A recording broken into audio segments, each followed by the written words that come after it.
Pensemos en esto. Durante más de 10.000 años, la ambición humana ha dejado su marca en los océanos. Es una historia increíble de ingenio, de conquista y de esa necesidad que tenemos de ir siempre un poco más allá del horizonte. En este recorrido vamos a ver cómo la humanidad fue resolviendo los grandes problemas de la navegación, uno por uno. Y aquí viene la gran pregunta, ¿no? ¿Cuál fue el camino? ¿Cómo se llega desde la idea más simple de todas, un tronco para no ahogarse, hasta la cumbre de la tecnología que vemos hoy? El viaje, les aseguro, es tan increíble como el destino final. Y bueno, este es el destino, al menos por ahora, el Yara Birkeland, un barco que no necesita ni una gota de combustible fósil y que además no necesita tripulación. Es la culminación de miles de años de evolución y es el punto de partida perfecto para entender toda esta odisea. Ok, vámonos hasta el principio de todo. Antes de siquiera pensar en comercio o en guerra, el primerísimo desafío era cruzar. El agua era una barrera gigantesca y superarla fue el primer gran triunfo de nuestra ingeniería naval. A ver, al principio la cosa fue lenta pero segura. Se empezó con lo más básico, atar unos troncos. Miles de años después, los egipcios, que eran los maestros del Nilo, ya usaban papiro y unas velas muy primitivas. Pero, fueron los griegos quienes convirtieron la navegación en una cosa de precisión y poder, con el trireme, una verdadera máquina de guerra humana. Y aquí es donde todo cambia, el espolón de bronce. Ya no se trataba solo de moverse sobre el agua, ahora se trataba de dominarla. El trireme transformó el barco de un simple medio de transporte a un arma letal. Y ese es el punto clave. El mar se convirtió de repente en un campo de batalla estratégico. Bien superado el problema de flotar y moverse, surgió uno mucho más complejo, el viento. A ver, es una fuente de energía increíble, gratis, inagotable, pero totalmente caprichosa. Se podía navegar fácil si soplaba por la espalda, pero ¿qué pasaba cuando soplaba de frente? Y aquí la solución fue una genialidad. Por milenios se usó la vela cuadrada. Era pura fuerza bruta. Funcionaba genial con el viento a favor, pero era inútil de frente. En cambio, la vela latina, la triangular, era pura astucia. Permitía engañar al viento, por así decirlo, capturándolo de lado para poder avanzar en zigzag. Resolvió el problema de quedar a la deriva. Y claro, una innovación así no se queda solo en el barco. Cambió el mundo. La carabela, que era súper ágil gracias a esas velas latinas, se convirtió en la herramienta que, literalmente, abrió el mapa del mundo y conectó continentes que llevaban aislados por miles de años.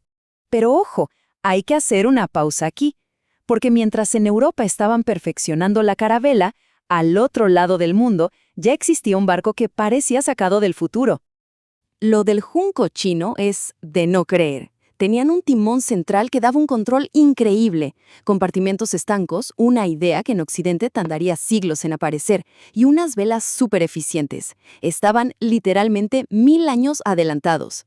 Y uno se pregunta, ¿por qué estas ideas no llegaron antes a Europa? Bueno, era una mezcla de aislamiento y que las necesidades eran distintas. Los desafíos del Mediterráneo no eran los mismos que los de los grandes océanos que estos juncos dominaban. Y entonces, ¡pum!, llega la revolución industrial. Y con ella todo, absolutamente todo, vuelve a cambiar. Los imperios, el comercio mundial, de repente necesitaban algo que el viento no podía darles: fiabilidad. La velocidad y la puntualidad se volvieron cruciales para la economía y para la guerra. Y la respuesta fue el fuego y el metal. La máquina de vapor, con su hambre de carbón, metida en cascos de hierro y después de acero, rompió las cadenas del viento para siempre. Por primera vez en la historia, un barco podía salir un día y llegar a su destino en una fecha predecible, sin importar si había viento o no. Para que nos hagamos una idea de lo rápido que fue todo, veamos 3 momentos clave. Estamos en 1765. El HMS Victory era lo máximo en poder naval a vela, una fortaleza de madera flotante con 104 cañones. Pasa menos de un siglo, y miren esto: 1862, plena guerra civil de Estados Unidos. Aparece el USS Monitor, hecho de hierro, casi plano sobre el agua y con una torreta giratoria totalmente revolucionaria. El Victory, de repente, parecía una antigüedad. Y si eso pareció rápido, esperen. Solo 44 años después, en 1906, Gran Bretaña lanza el HMS Dreadnought. Tenía tantas torretas con cañones tan gigantes que su poder de fuego era tan brutal que de un día para otro, todos los acorazados del mundo quedaron obsoletos. Lo que acabamos de ver es una locura, una verdadera explosión de innovación. En poco más de un siglo, los barcos de guerra pasaron de ser fortalezas de madera a máquinas de acero complejísimas, todo impulsado por una carrera tecnológica sin precedentes. Y eso nos trae a hoy, a nuestros días. Y los desafíos, claro, ya son otros. El problema a resolver hoy se llama eficiencia. ¿Cómo movemos más cosas con menos impacto ambiental, a un costo más bajo y, si es posible, eliminando el error humano? Y aquí es donde vuelve a aparecer nuestro protagonista del inicio. El Yara Birkeland no es solo un barco, es una respuesta directa a los problemas de hoy. Es la pura encarnación de la eficiencia y la sostenibilidad. A ver, los números son impresionantes, hablan por sí solos. Pensemos en esto. 0 emisiones, 0 tripulación y puedes llevar 120 contenedores, de los estándar. Pero lo más increíble es el impacto.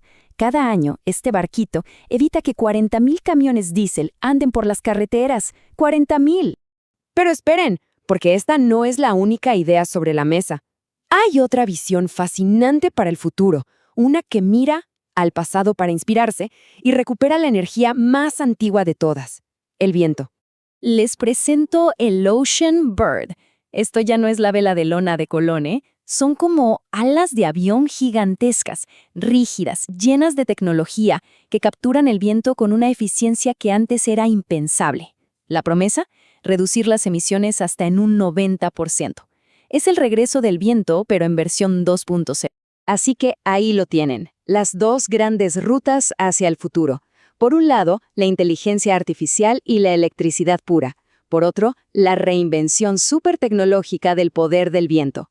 Y bueno, quizás el futuro no sea elegir una, sino combinar lo mejor de las dos. Pensemos en todo el viaje. 10,000 años. Empezamos con un tronco para no hundirnos y llegamos a barcos que se gobiernan solos.